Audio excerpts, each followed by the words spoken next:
오늘 봉독한 본문 18절을 보게 되면 18절을 보면 하나님께서 우리에게 재물 얻을 능력을 주셨다고 말씀합니다. 그래서 오늘 말씀의 제목은 재물 얻을 능력입니다. 한번 따라 하십시다. 재물 얻을 능력. 옆 사람과 서로 이렇게 얼굴을 보면서 이렇게 복을 빌어줍니다.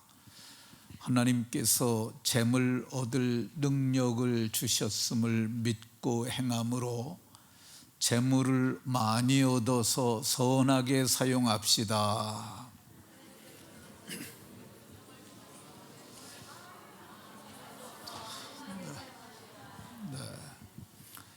하나님께서 우리에게 재물 얻을 능력을 주셨다고 말씀합니다.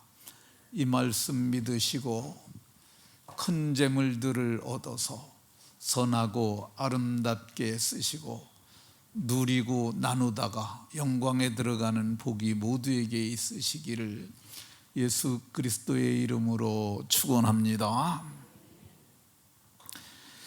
사람이 세상을 살아가는데 절대적으로 필요한 것 중에 하나가 재물입니다. 영혼의 구원을 받았으면 되지 무슨 재물이 필요하냐 이렇게 말하는 사람들이 있는데 그거 잘못 알고 있는 겁니다. 우리가 영혼의 구원을 받았지 아직 육체적 구원을 받지 못했어요.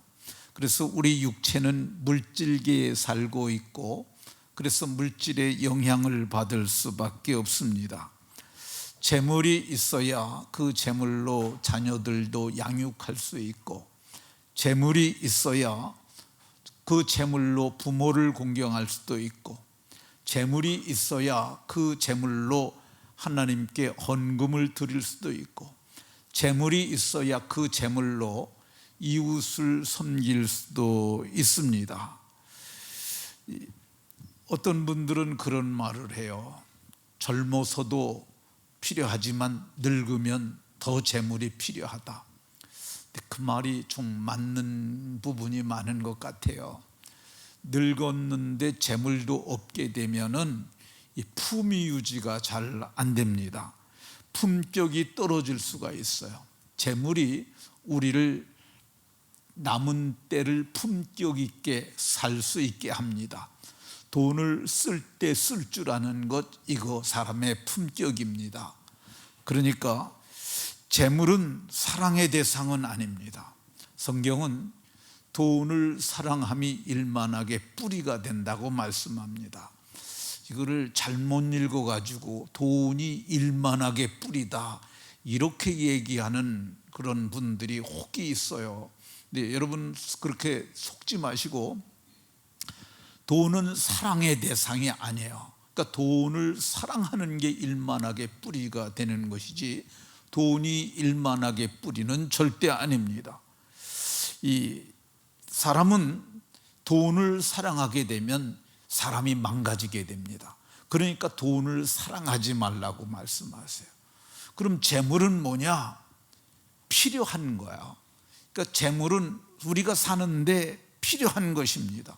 그래서 초대교회 성도들은 그 각 사람의 필요를 따라서 재물을 나눴다고 얘기를 하고 있습니다. 재물은 필요한 곳으로 흘러가는 거예요. 이거를 잘하는 사람들이 좋은 그리스도인이라 할 것입니다. 그러면 필요한 재물을 어떻게 얻을 수 있을까?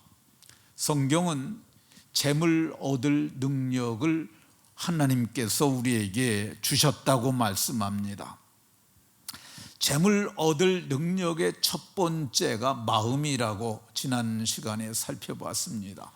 지혜롭고 총명한 마음을 얻었던 솔로몬은 솔로몬 시대에 솔로몬의 재산과 지혜가 천하의 모든 왕들보다 컸다고 말씀하고 있습니다. 그러니까 지혜롭고 총명한 마음이 재물을 얻게 합니다. 지난주에 설교를 이어가는 의미로 한 사람 얘기를 반복하겠습니다.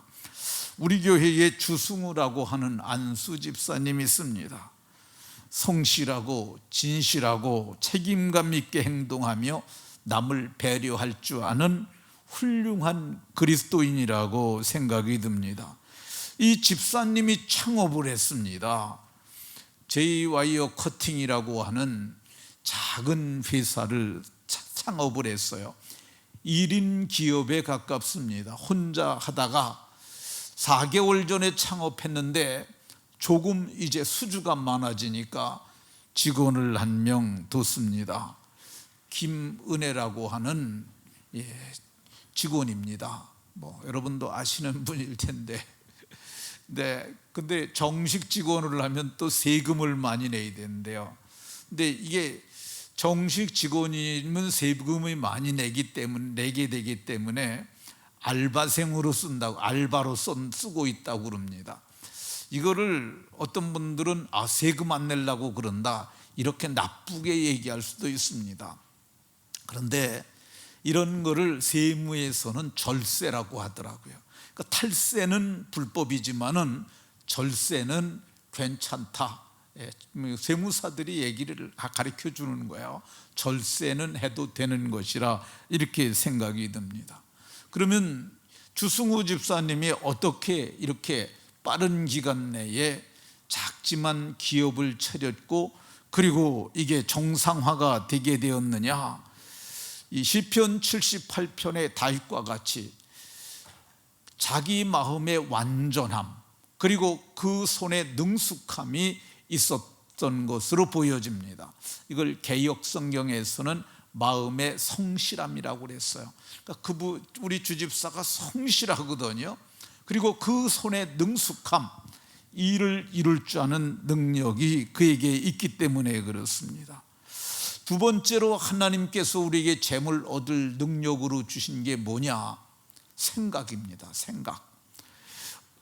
신명기 8장 18절 오늘 봉독한 본문을 보면 네 하나님 여호와를 기억하라. 그가 네게 재물 얻을 능력을 주셨음이라. 하나님께서 우리에게 재물 얻을 능력을 주셨다고 말씀하고 있습니다. 그러니까 내가 재물을 얻는 게 당연함은 그분께서 내게 능력을 주셨기 때문이라고 그렇게 생각하는 것이 성경적 바른 생각입니다.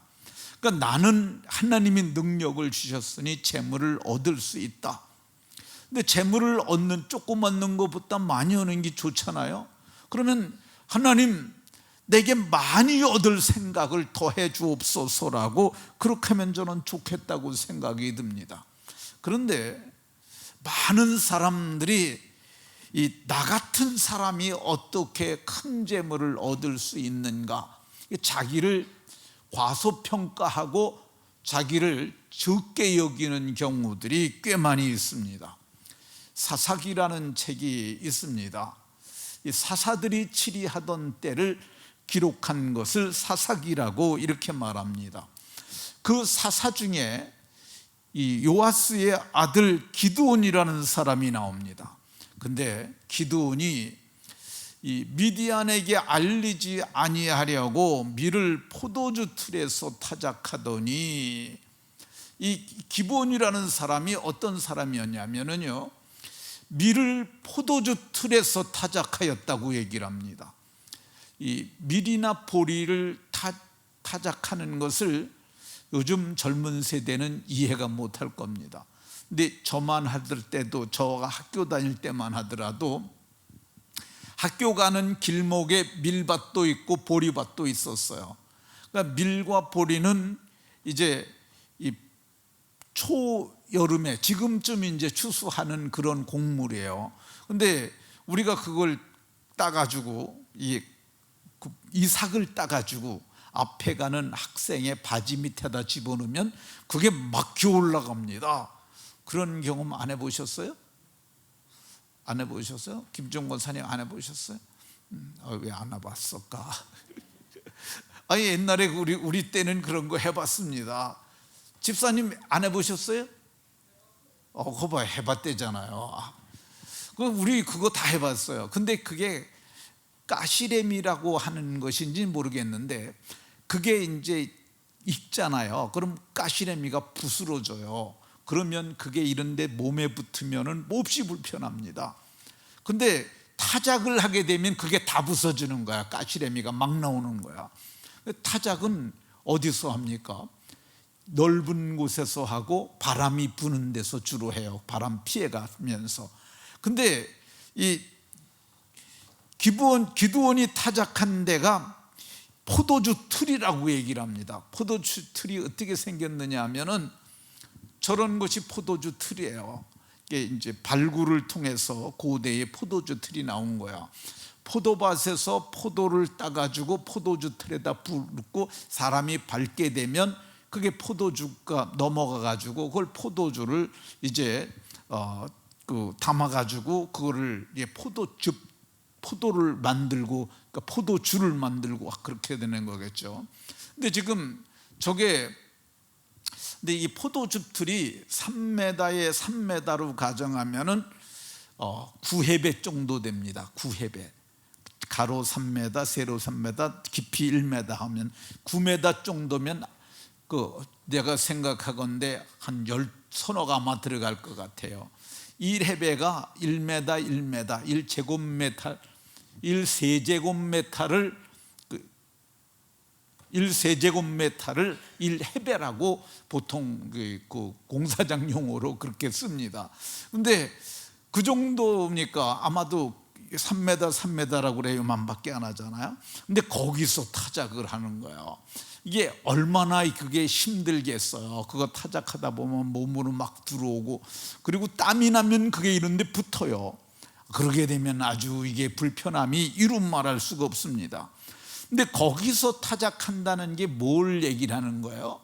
미디안 사람들에게 알리지 아니하려 하여 나는 소심한 소심쟁이에요. 그런 의미입니다. 나는 그런 사람이라고 그랬는데, 그때 여호와의 사자가 그 앞에 나타났어요. 그러니까 그 구덩이 속에 이 기드온이 들어가 있는데 그 앞에 여호와의 사자가 나타난 거예요. 근데 얼마나 당혹했겠어요. 숨어서 그걸 타작하는데. 근데 그가 말했어요. 큰 용사여, 여호와께서 너와 함께 계시도다. 얼마나 놀랐겠어요. 큰 용사라니, 내가 지금 숨어서 타작하고 있는데 쪽팔리는 거죠. 근데 여호와께서 너와 함께 계시다 그러니까 그가 첫 마디 한 게 뭐냐면, 주여, 여호와께서 우리가 함께 계신다면 이 모든 일이 어찌 우리에게 일어났겠습니까? 그러면서 우리 조상들이 일찍이 우리에게 가르쳐 주기를, 여호와께서 우리에게 애굽에서 나올 때 했던 수많은 기적들이 있었다고 그러는데 그게 어디 있으며, 더욱이 이제 여호와께서 우리를 버리셔서 미디안의 손에 넘겨주셔서 우리가 미디안의 종이 되어 있지 않습니까? 그렇게 말을 합니다. 그랬더니 여호와께서 그에게 이르시되 너는 가서 이 너의 힘으로 이스라엘을 미디안의 손에서 구원해라. 네가 가서 구원하라고 이렇게 얘기를 합니다. 그 얘기를 들었던 15절에 기드온의 대답이 나옵니다. 주여, 내가 무엇으로 이스라엘을 구원하겠습니까? 내 족보를 보세요. 내 집은 므낫세 중에서 극히 약하고, 내 환경을 보세요. 내 아버지 집에서 나는 가장 작은 자에 불과합니다. 이 기드온은 어떤 사람이었어요? 부정적인 사람이었던 것을 볼 수 있습니다. 그런데 하나님께서 그의 부정적인 생각을 긍정적인 생각으로 바꾸십니다. 아니다, 내가 반드시 너와 함께 하리니 내가 미디안 사람을 치되 한 사람을 치는 것처럼 저들을 물리칠 수 있을 것이라고 얘기를 합니다. 근데 그 긍정의 말씀, 그 말씀을 마음판에 두고 그러면 제가 하겠다고 다짐을 하고 나팔을 불기 시작합니다. 그 과정에 여러 사건이 있었는데 그건 제가 말하지 않겠습니다. 시간이 많이 가서. 그래서 기드온이 나팔을 불었더니 몇 명이 모였냐면 32,000명이나 되는 사람이 모였습니다. 32,000명이면은요 온 들을 덮을 만한 사람입니다. 끝이 보이지 않는 행렬이에요. 근데 그것을 봤을 때 기드온이 과연 하나님이 나와 함께 하시는구나, 이 정도면 될 수 있겠다 생각을 했을 것입니다. 근데 하나님께서 말씀하셨어요. 너무 많다. 이들이 너무 많으니까 마음에 두려움 있는 자들은 다 돌아가라고 보내라. 그랬더니 22,000명이 갔고요, 그리고 남은 자가 10,000명이 됐어요. 근데 하나님이 이도 많다, 그리고 계곡으로 데리고 가라고 그러셨어요. 계곡에 들어가서 물을 먹으라고 그랬더니 그들이 무릎을 꿇고 물에다가 입을 대고 마시는 자가 있었고, 그리고 또 손에다가 물을 떠서 물로 이렇게 입에 대고 마시는 자가 있었어요. 근데 무릎을 꿇은 자가 9,700명이고 떠서 마신 자가 300명이었어요. 하나님께서 무릎을 꿇고 먹은 9,700명을 돌려보내라. 내가 이 300명을 너와 함께하여 내가 저들을 물리치리라고 말씀하셨어요. 그래서 그 300명을 이끌고 전쟁에 출전했는데, 이제 그 과정에 많은 사건이 있는데 그건 말하지 않겠습니다, 시간 관계상. 이 기드온이 미디안의 군대 12만 명을 죽였고, 12만 명이면은요 아주 어마어마한 군대를 죽인 거예요. 그러니까 미디안 사람들 중에 남자의 아마 절반은 죽었다고 봐도 틀리지 않을 정도 될 거예요. 그 시대에 그 부족의 숫자가 그렇게 많지가 않았어요. 그리고 기드온이 미드완의 두 왕 세바와 살문나를 갈골까지 쫓아갔는데, 거기에 15,000명가량이 거기 있었는데 기드온이 그들도 쫓아가서 세바와 살문나를 마침내 죽이고, 그리고 거기에 있었던 15,000명들도 격파했다고 그랬는데 거의 다 멸절을 했던 것을 볼 수가 있습니다. 소심한 이 기드온, 나는 할 수 없다고 했던 그 기드온도 하나님이 주신 말씀을 믿고 그가 믿음으로 행하였더니 엄청난 큰 사건을 일으켜서 이스라엘 백성들을 미디안으로부터 구원했던 것을 볼 수 있습니다. 우리가 세상을 살아가는 데 있어서 능력도 없으면서 나는 할 수 있어라고 하는 것, 이걸 만용이라고 부릅니다. 만용도 많이 위험합니다. 근데 반면에 할 수 있음에도 불구하고 나는 못해, 나 같은 것이 어떻게라고 자기 비하를 하는 것도 위험함입니다. 그러니까 우리는 어떻게 해야 되느냐? 하나님 앞에 엎드려 기도하고 주께서 허락하시면 담대한 마음으로 일어나서 할 수 있다는 생각으로 일을 행함으로 믿음의 역사를 이루는 하늘의 권속들이 다 되시기를 주 예수 그리스도의 이름으로 축원합니다. 두 번째, 재물 얻을 능력은 뭐냐? 깊이 연구하고 생각하는 거예요. 전도서 12장 9절에 보면 전도자가 깊이 생각하고 연구하여 나는 잠언을 많이 지었다고 얘기를 합니다. 그러니까 깊이 생각하고 연구해서 우리는 믿음의 역사를 이루기도 하고 큰 재물도 얻을 수 있는 겁니다. 난제를 하게 해결하는 비법, 어떻게 하면 될까 생각하는 거야. 그리고 하나님 어떻게 해요 하고 묻는 거야. 그러면 하나님께서 답을 내시고 우리로 하여금 행할 길을 알게 하시고 마침내 우리는 일을 이룰 수가 있는 겁니다. 이것을 할 줄 아는 한 사람이 성경에 나옵니다. 그게 다윗입니다. 다윗은 어떻게 하면 될까를 늘 생각하고 연구하는 사람이었어요. 그래서 그 인생에는 늘 일을 이루는 믿음의 역사가 있었어요. 다윗이 약 17세 정도 소년이었을 때 아버지의 심부름으로 3명의 형들이 전쟁터에 나갔는데 그 전쟁터를 갑니다. 근데 가보니까 형들의 군대는 다 숨어 있고 한 사람이 나왔는데 그 사람이 골리앗이라는 사람이었습니다. 노투구를 입었고 옷은 비늘 갑옷, 그걸 어린갑이라고도 부릅니다. 그러니까 짐승의 물고기의 비늘처럼 생긴 갑옷을 입었는데 그 갑옷의 무게가 놋 5,000세겔이 되었다고 그러는데, 놋 5,000세겔이면은 약 57kg 정도가 되는 겁니다. 이 57kg 정도 안 나가시는 분도 많죠. 그 사람이 57kg를 옷으로 입고 다니는 사람이에요. 얼마나 이 사람이 장대하고 얼마나 힘이 센 사람이었습니까? 그의 창자루는 배틀채 같았고 그 창날은 철 600세겔이며 600세겔이면 7kg인데 이 창을 중간을 잡으면 이게 7kg가 별게 아니에요. 그런데 창 길이가 4m나 5m 되는데 이 끝을 붙잡고 이거를 휘두르려면 저 끝은 100kg도 넘는 거예요. 여기서 100kg 이상의 중력을 가져야 저걸 돌릴 수 있는 거죠. 이 사람의 키가 신장이 6규빗 한 뼘이 되었다고 그러는데 6규빗이라고 그러면은 여기서부터 여기까지가 한 규빗이에요. 이걸 45cm로 하는 45cm부터 50cm로 보통 하는데 성경에는 성경학자들은 45cm 정도로 해서 6규빗이면은 2m 70이 되고요. 45cm로 할 때 한 뼘을 20cm로 치면은 2.9m 정도가 된다고 할 것입니다.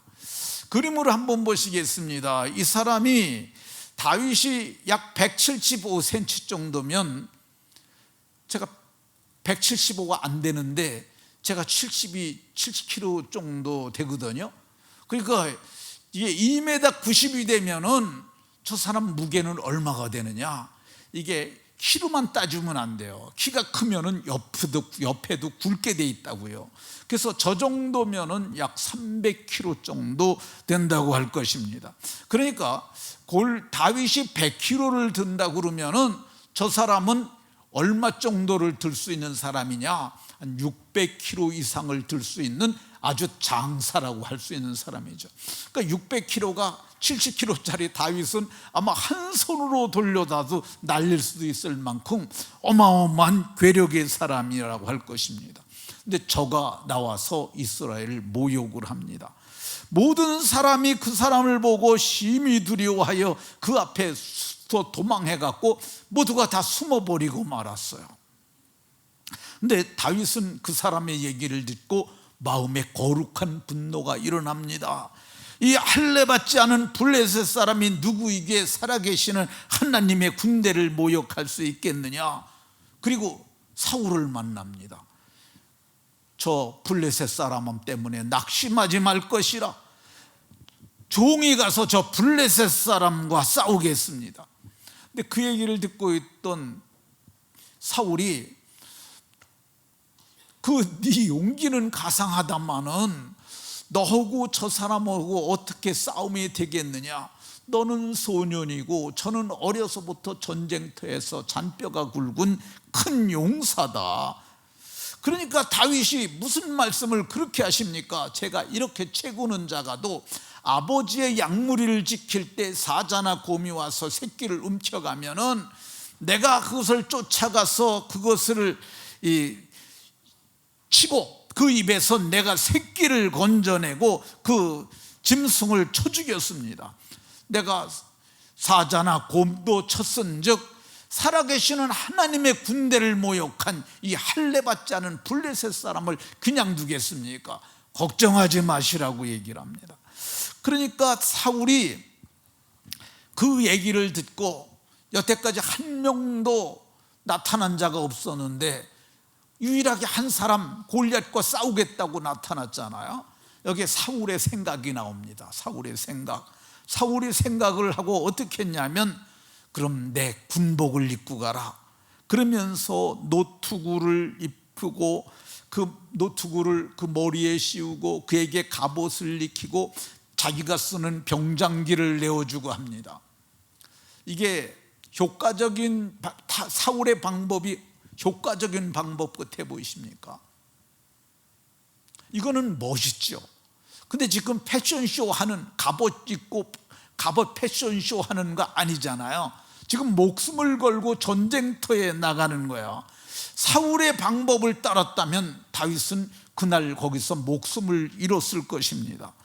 그런데 다윗은 사울의 생각을 듣고 검토를 합니다. 이거는 입어보니까 우선 익숙하지가 못하다. 이것을 입고 전쟁을 하다가는 오히려 내가 걸려 넘어지거나 저에게 붙잡혀서 그만 내가 목숨을 잃고 말 것이다.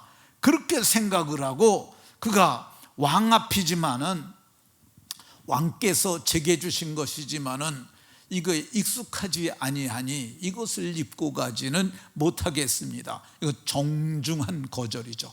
정중하게 거절을 하고 했는데, 이게 실제적인 판단이고 지혜로운 판단이에요. 이걸 생각을 하고 이거 갖고 되겠느냐 안 되느냐를 다윗은 걸어보고 판단을 하는 거야. 이게 실험을 통해서 지혜로운 판단을 하는 것이 아주 중요합니다. 어떤 사람들은 해보지도 않고 못하겠다고 얘기를 해요. 그래서 저는 해보는 것이 중요하다고 생각을 합니다. 어떻게 하면 될까 생각을 하고 방법이 떠오르면은 해보는 거예요. 해보는 거. 다윗이 이제 안 된다고 판단을 하니까, 그러면 어떻게 하면 될까? 하나님, 어떻게 하면 될까요? 물었을 것입니다. 그리고 자기 목자의 제구, 자기가 양칠 때 사용했던 기구죠. 그 주머니 속에서 돌을 쥐내가 갖고 매끄러운 돌 5개를 가지고, 그리고 그거를 자기 주머니에 넣어가지고 골리앗에게 나갔던 걸 볼 수 있습니다. 왜 그거를 택했겠어요? 근거리 전투에서 근력 싸움을 하면은 절대 이길 수 없는 걸 알았기 때문에 근거리 전투는 안 된다고 다윗이 판단하는 거예요. 그래서 그가 택한 게 뭐예요? 원거리 전투죠. 원거리 전투. 오늘날 얘기하면 총 가지고 나가는 거예요. 총알이 나가니까 내가 힘으로 싸우는 게 아니잖아요. 손가락 하나의 힘으로 싸우는 거잖아요. 그러니까 원거리 전투 방식을 택한 거예요. 이거 왜 택했느냐? 내가 가장 익숙한 거예요. 사울의 갑옷은 내게 익숙하지 않지만은 이거는 내가 익숙한 거고, 그리고 가장 효과적인 그러한 방법입니다. 그러고서 그 앞에 나가니까 이 블레셋의 골리앗이 보고 업신여겼습니다. 업신여기는 이 골리앗은 그게 마음을 허술하게 생각하는 거야. 저까지 것 할 때 저가 망하는 겁니다. 근데 다윗은 긴장을 하고 그는 이렇게 말합니다. 너는 칼과 창과 단창으로 내게 나오지만 나는 만군의 여호와의 이름으로 내가 모욕하는 이스라엘의 하나님의 이름으로 나아가노라. 다윗이 승리했던 결정적인 요인 중에 하나를 저는 저것이라고 봅니다. 그러니까 이게 육체적 싸움이잖아요. 육체적인 싸움을 영적 전쟁으로 끌어올리는 거야. 이걸 좀 어려운 말로 승화라고 그래요. 승화. 영적 전쟁으로 승화해가지고 그리고 나아가서 그와 싸웁니다. 마침내 어떤 일이 일어났느냐? 48절에 보면 다윗이 마주 달려 가까이 올 때에, 다윗이 블레셋 사람이 다윗에게 가까이 올 때에 블레셋 사람을 향하여 빨리 달리면서 주머니에서 짱돌을 꺼내가지고 물매에 물려가지고 그거를 골리앗을 향하여 던짐에 그 돌이 그의 이마에 박히니 얼마나 셌던지 총알처럼 거기 가서 박혀버렸어요. 그러니까 이게 보면 고대 전투에서 사용했던 투구가 요 앞에 코가리개까지 이렇게 있는데 아마 이걸 깨고 들어갔는지도 모릅니다. 그래서 이마에 박히니까 그 큰 거구가 흔들 하더니 그냥 나가 자빠지는 거야. 그러니까 다윗이 그를 쫓아가서 그 손에 있던 칼을 빼가지고 그의 머리를 베니 블레셋 사람들이 자기의 골리앗이 죽은 것을 보고 도망하는지라. 온 이스라엘이 이제 구덩이에서 나와서 오히려 저희를 축적함으로 블레셋을 물리치고 이겼던 것을 볼 수가 있습니다. 이게 다윗이 생각하고 연구해서 행한 위대한 승리의 한 사건이라고 생각이 되어집니다. 우리 인생에서 크고 작은 사건을 만날 때 우리는 어떻게 해야 되느냐, 어떻게 하면 될까 생각하고, 그리고 옷을 입고 걸어봐야 돼, 시험을 해봐야 돼. 그리고 가장 적실한 방법, 가장 자기가 잘하는 방법으로 해서 이기게 되면 그것이 우리로 하여금 든든히 세워지게 하는 원동력이 되는 줄로 믿으시기 바랍니다. 하나님께서 주신 재물 얻을 능력이 어떤 것이냐? 모든 일을 지혜롭게 행하는 생각입니다. 다윗은 모든 일을 지혜롭게 행하라고 그랬는데, 잠언 24장 6절에 모든 일을 지혜롭게 차근차근 하는 그걸 전략이라고 얘기를 합니다. 이게 전략이라는 말이 이제 원래 군사적 용어예요. 근데 전술이라는 것은 전쟁하는 기술이고요, 전략이라는 말은 전쟁을 이루는 수행하는 계획인데, 이기게 하려는 그런 계획이라 할 것입니다. 그러니까 전쟁을 어떻게 하면 이길까, 이 생각을 하는 거죠. 다윗은 이것을 늘 생각하게 했고 늘 되게 했어요. 이게 굉장히 중요합니다. 되게 하면 되고 안 되게 하면 안 되는 거야. 근데 많은 사람들이, 망하는 사람들은 안 되게 계획을 세우고, 그러니까 안 되게 계획을 세우니까 망하는 거예요. 되게 계획을 세우는 것, 그것이 아주 좋은 전략이라고 할 수 있어요. 사무엘라 5장에 보게 되면 다윗이 여부스라고 하는 성을 얻게 됩니다. 그 성을 지키는 여부스 사람들이 뭐라고 그랬느냐 하면, 맹인과 다리 저는, 그러니까 소경과 그리고 다리 저는 사람들이 지켜도 니네들은 여기 못 들어와, 이렇게 말을 했어요. 왜 그런 줄 아십니까? 그 성이 난공불락의 요새였기 때문에 그렇습니다. 그림을 한번 보시겠습니다. 저 성을 보세요. 이게 어떻게 저렇게 생긴 땅이 있겠습니까? 그러니까 올라갈 수가 없어요, 거기는. 그리고 들어가는 진입로만 하나 있는 거예요. 거기만 막아버리면 누구도 그게 들어올 수가 없어요. 오늘날에는 대포도 있고 곡사포도 있고 드론도 있고 그러지만 옛날에는 그런 거 하나도 없었어요. 그러니까 저 안에만 있으면은 아무리 군대가 와도 저걸 부술 수가 없는 거야. 여태까지 한 번도 함락된 적이 없는 그런 성이에요. 그런데 성경은 뭐라고 얘기하느냐, 다윗이 시온 산성을 빼앗았으니 이것이 후에 다윗성이라고 이름을 붙여진 예루살렘이 됩니다. 어떻게 그러면 다윗이 이 난공불락의 요새 여부스 성을 얻을 수 있었을까?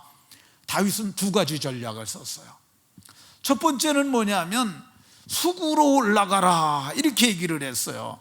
근데 수구라고 개역성경은 나와 있는데, 여부스 사람을 치려거든 물 깃는 데로 올라가서, 물 깃는 데가 있었어요. 물 깃는 데.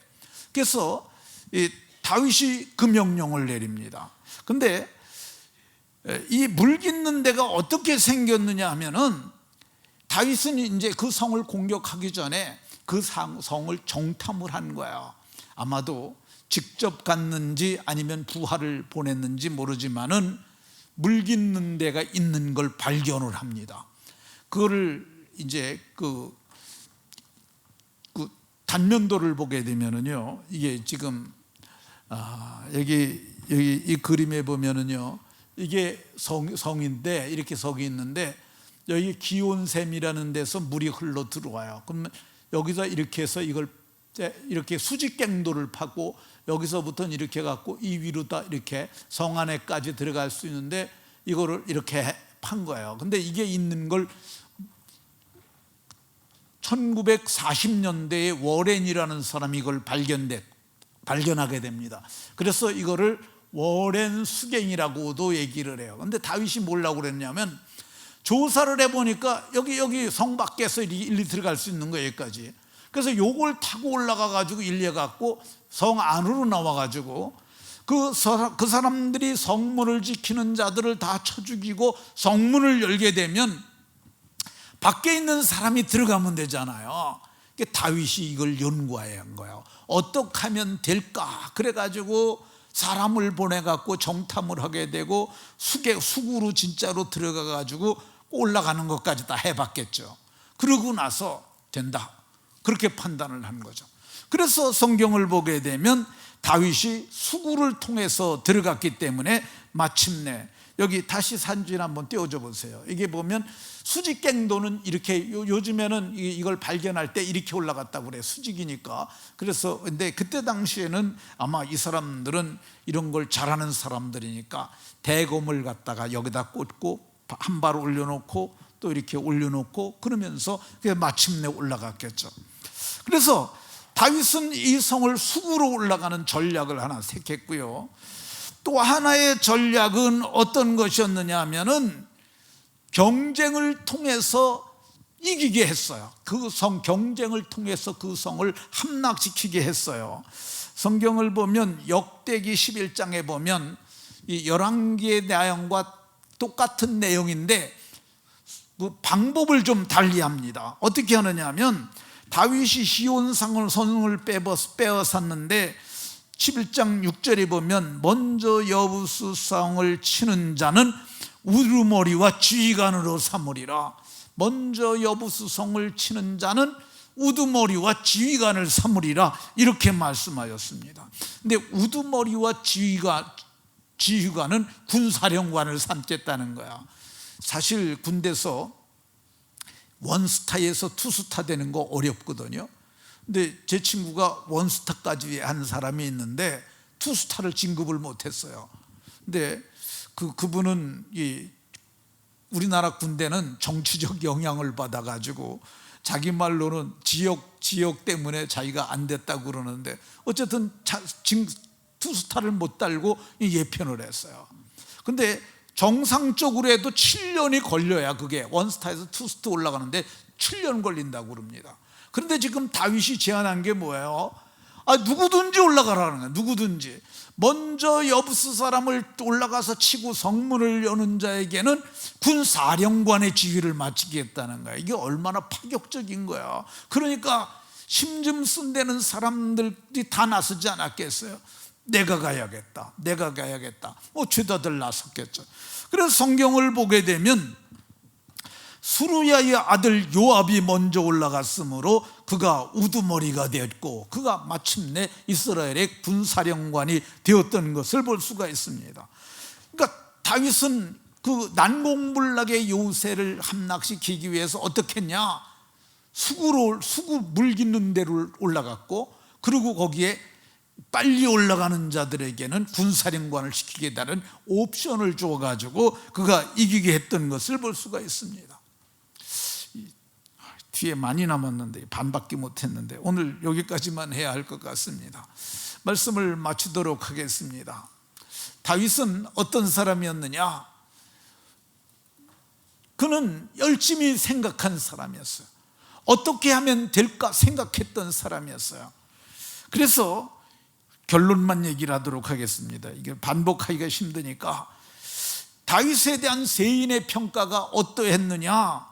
사무엘상 18장 5절에 보면은 다윗은 사울이 보내는 곳마다 가서 지혜롭게 행하는 자였고요. 사무엘상 18장 15절에 사무엘은 사울이 다윗을 크게 지혜롭게 행함을 보았다고 얘기를 합니다. 그리고 사울의 모든 신하보다도 더 지혜롭게 다윗이 행했다고 이렇게 해서 그가 이름이 심히 귀하게 되었다고 말하고요. 어떤 사람은 사울에게 다윗을 보고하기를 그는 심히 지혜롭게 행한다고 했고요. 무비보셋이라고 하는 이 사울의 손자가 있습니다. 요나단의 아들이죠. 자기하고 이 요나단하고는 피로 맺은 형제보다 더 친했던 사람인데 그가 무비보셋이 잘못을 합니다. 근데 다윗 왕의 앞에 와서 결백을 보여요. 그때 그가 한 말이 뭐라고 그러냐면 내 주 왕께서는 하나님의 사자와 같으시니, 사무엘하 19장 27절에 보면 내 주 왕께서는 하나님의 사자와 같으시니, 다윗을 보고 뭐라고 그랬냐면 하나님께 사자, 하나님께로부터 오신 분, 모르는 것이 없는 분, 그분은 양치는 목동에 불과했지만은 말씀을 따라 행함으로 그가 변화되었던 것을 볼 수가 있습니다. 그러니까 그 지혜로운 생각으로 연구하고 검토하고 실행함으로 그는 원하는 모든 것을 이뤘고 하나님을 기쁘시게 하는 사람이 되었습니다. 우리는 생각을 크게 해야 합니다. 이거 한번 따라 하십시다. 우리는 생각을 크게 해야 한다. 그리하면 여러분들이 큰 사람이 될 것입니다. 자, 두 번째, 우리는 귀하게 생각, 귀한 생각을 하여야 한다. 그리하면 여러분들이 모두 귀한 분들이 될 것입니다. 자, 우리는 하나님의 뜻에 맞게 생각하여야 한다. 그리하면 여러분들은 하나님의 뜻을 이루는 사람이 될 것입니다. 마지막 절, 마지막에 그 녹색으로 쓴 거 띄워보세요. 이거는 아주 중차대한 생각인데, 그 녹색은 띄우라는 거야. 내가 다 이거 그냥 표시해서 하잖냐. 그거 자 한번 따라 하십시다. 생각에서 되면 현실에서 되고, 생각에서 안 되면 현실에서 안 된다. 이 얘기를 잘 생각을 해보세요. 생각에서 되면 현실에서 되는 거고, 생각에서 안 되면 현실에서 안 되는 거야. 그걸 어떻게 하느냐? 검토를 해야 돼요. 1차 검토는 뭐냐면 누워서 생각으로 검토하는 거야.